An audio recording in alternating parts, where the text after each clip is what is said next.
সকলেই জীবনকে সবুজ সজীব করে সাজাতে চায়, ফুল্লে ফুল্লে করে গড়ে তুলতে চায়, উদ্ভাসিত হতে চায় কর্মের দীপ্তি আর সফলতার স্নিগ্ধ আলোয়। কিন্তু আমরা পবিত্রতার আবেগ জড়ানো শুভ সফের শৈশব কৈশোর ফিরিয়ে যখন উপনীত হই তারুণ্যের বসন্ত আন্দিনায়, তখন আমাদের বুকের খাতায় আঁকা স্বপ্নগুলো ভেস্তে যায় বিচিত্র ঝড় ঝাপটায়। অধরাই থেকে যায় কাঙ্ক্ষিত লক্ষ্যের সোপান। এর মৌলিক কারণ হচ্ছে আমাদের রকমারি গুণা। সুফলির পথে চলতে গিয়ে কাটা হয়ে দাঁড়ায় নানা পাপাচার। প্রতিটি গুণায় একটি ভয়ঙ্কর কাটা, যা কুসুমাস্তীর্ণ জীবনচারকে করে তুলে গণ্ডকার কীর্ণ। গুণা মানুষকে সাময়িক তৃপ্তি দিলেও পরিমাণে ডেকে আনে চরম অধঃপতন, ভয়াবহ বিপর্যয়। পাপাচার মানুষের জন্য অভিশাপ, যা পাপিষ্ঠদের জন্য কাল হয়ে দাঁড়ায়। সে অপমান ও লাঞ্ছনার সাগরে হাবুডুবু খেতে থাকে প্রতিনিয়ত। পাপিষ্ঠ ব্যক্তি গুনাহের কারণে মানব সমাজে যেমন লাঞ্ছিত ও অপদস্থ হয়, তেমনি পরকালেও তার জন্য অপেক্ষায় থাকে অসহনীয় শাস্তি। গুনাহের সমূহ ক্ষতির সংখ্যা যদি কেউ হৃদয়ে বদ্ধমূল করতে পারে, তাহলে তার জন্য গুনাহ থেকে বেঁচে থাকা সহজ হয়ে যায়। গুনাহ করলে আল্লাহ তাআলা রাগান্বিত হয়। গুনাহ অকল্যাণের বার্তাবাহক। গুনাহের ফলে মহান আল্লাহ অসন্তুষ্ট হয়। নষ্ট হয়ে যায় রবের সাথে বান্দার সম্পর্ক। একজন মুমিনের জন্য এর চেয়ে বড় ক্ষতি আর কি হতে পারে। সর্বোপরি আল্লাহ তাআলা পাপিষ্ঠকে অপছন্দ করেন। পবিত্র কোরআনে বলেন, ওয়াল্লাহু লা ইউহিব্বু কুল্লা খাওয়ানিন কাফুর। আর আল্লাহ এমন প্রতিটি লোককে অপছন্দ করেন যে অকৃতজ্ঞ পাপিষ্ঠ। এছাড়াও আল্লাহর সাথে সম্পর্কের মাঝে দূরত্ব তৈরি হওয়ার ফলে পাপী একাকিত্বের যন্ত্রণায় ভোগে। সবার মাঝে থেকেও সে অনুভব করে নিঃসঙ্গতা, উপলব্ধি হয় শূন্যতার। চারিদিকে মনে হয় খা খা মরুভূমি।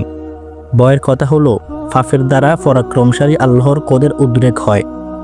রাসূলুল্লাহ সাল্লাল্লাহু আলাইহি ওয়াসাল্লাম মুআয ইবনে জাবাল রাদিয়াল্লাহু তাআলা আনহুকে গুনাহ থেকে বেঁচে থাকার নির্দেশ দিয়ে বলেছেন, সাবধান, সর্বদা পাপ কর্ম হতে দূরে থাকো, কেননা পাপের দ্বারা আল্লাহ তাআলা ক্রোধের উদ্রেক হয়। তাছাড়া পাপিষ্ঠ ব্যক্তি আল্লাহর কাছে নিকৃষ্ট ব্যক্তি হিসেবে সাব্যস্ত হয়। মানুষ গুনাহ করলে আল্লাহ তাআলা নিয়ামত ছিনিয়ে নেয়। আমরা দৃশ্য অদৃশ্য যত নিয়ামত ভোগ করি, সব আল্লাহর দেয়া। তিনি অসংখ্য নিয়ামত দিয়ে আমাদের জীবনকে কানায় কানায় ভরে রেখেছেন। বান্দা যদি আল্লাহর দেয়া নিয়ামত ভোগ করে কৃতজ্ঞতা প্রকাশ করা হলে তিনি নিয়ামত আরও বাড়িয়ে দেন। পক্ষান্তরে যদি সে অকৃতজ্ঞতা হয়ে তার নাফরমানিতে লিপ্ত হয়ে যায়, তাহলে তিনি নিয়ামত ছিনিয়ে নেন এবং কঠিন শাস্তিতে নিপতিত করেন। মহান আল্লাহ তাআলা পবিত্র কোরআনে ইরশাদ করেন, ওয়াইজ তাআজ্জানা রাব্বুকুম লাইন শাকারতুম লাআযীদান্নাকুম ওয়া লাইন কাফারতুম ইন্না আযাবী লাশাদীদ। এবং সেই সময়টাও স্মরণ করো যখন তোমাদের প্রতিপালক ঘোষণা করেছিলেন, তোমরা সত্যিকারে কৃতজ্ঞতা প্রকাশ করলে আমি তোমাদেরকে আরও বেশি দেব, আর যদি অকৃতজ্ঞতা প্রকাশ করো তবে নিশ্চিত যেন আমার শাস্তি অতি কঠিন। গুনাহ করলে ইবাদতের স্বাদ নষ্ট হয়ে যায়। মানুষ যখন অনবরত পাপে লিপ্ত থাকে, তখন নেক আমলের প্রতি তার অনীহা জন্মায়। আমলের তৃপ্তি হারিয়ে ফেলে, বঞ্চিত হয় ইবাদতের স্বাদ আহাত থেকে। নামাজে নিহত রাখা হয়েছে আমার চক্ষু শীতলতা। নবী সাল্লাল্লাহু আলাইহি ওয়াসাল্লাম এর অমীয় ও বাণী যথা করা ও কার্যকারিতা পাপী ব্যক্তি অনুভব করতে পারে না ইবাদত। আল্লাহর হুকুম পালনকে মনে হয় এক প্রকার চাপিয়ে দেওয়া বোঝা। পক্ষান্তরে আল্লাহওয়ালাগণ ইবাদতে খুঁজে পান আত্মার প্রশান্তি। তারা নামাজে প্রেমময় রবের সাথে কনভারসেশন করেন, কথোপকথন করেন, ফরমান দেন।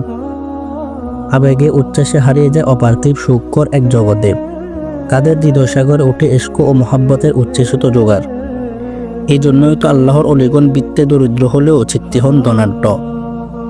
পাপ জাহান্নামে নিয়ে যায়। নিজের দোষ প্রতি মনোযোগী না হয়ে অন্যের দোষ তালাশে বৃত্তিগ্রস্ত হয়ে পড়ে।